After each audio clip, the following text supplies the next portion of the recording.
বাংলায় খবর দে, ধর্ষকের খবর দে, ধর্ষকের খবর দে, ধর্ষকের খবর দে, ধর্ষকের খবর দে। পাংশায় কলেজ ছাত্র দলের উদ্যোগে সারা দেশে ধর্ষণের বিরুদ্ধে মানববন্ধন অনুষ্ঠিত। রাজবাড়ীর পাংশায় দেশব্যাপী নারীদের বিরুদ্ধে সহিংসতা, নিপীড়ন, ধর্ষণ, অনলাইনে হেনস্থা এবং আইন শৃঙ্খলা অবনতি ও বিচারহীনতার প্রতিবাদে পাংশা সরকারি কলেজ ছাত্র দলের উদ্যোগে মানববন্ধন অনুষ্ঠিত হয়েছে।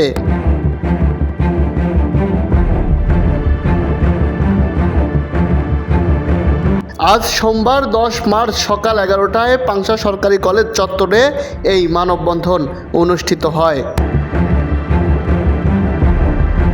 উক্ত মানববন্ধনে উপস্থিত থেকে বক্তব্য রাখেন পাংশা সরকারি কলেজের ছাত্র দলের সভাপতি শামীমুর রহমান শোভন ও কলেজ ছাত্র দলের সাধারণ সম্পাদক মোহাম্মদ হৃদয় হোসেন।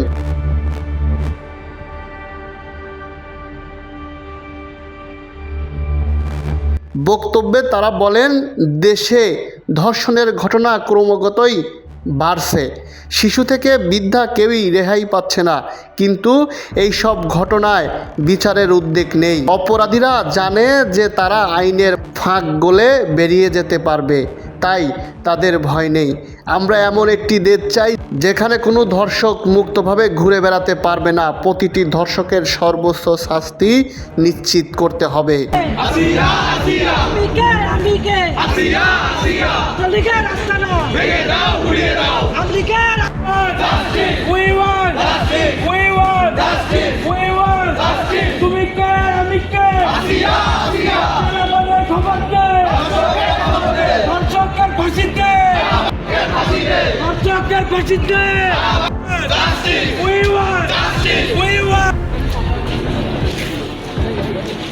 খবর দে, ধর্ষকের খবর দে, বাংলায় খবর দে, বাংলায় খবর দে, ধর্ষকের খবর দে, ধর্ষকের খবর দে, ফাঁসি ফাঁসি চাই, ধর্ষকের ফাঁসি চাই, ধর্ষকের ফাঁসি চাই, ফাঁসি চাই। আমার সোনার বাংলায় ধর্ষকের ঠাঁই নাই, ধর্ষককে ঠাঁই নাই। আমার সোনার বাংলায় তুমি কে আমি কে, আসিয়া আসিয়া, তুমি কে আমি কে, আসিয়া আসিয়া, তুমি কে আমি কে, আসিয়া আসিয়া।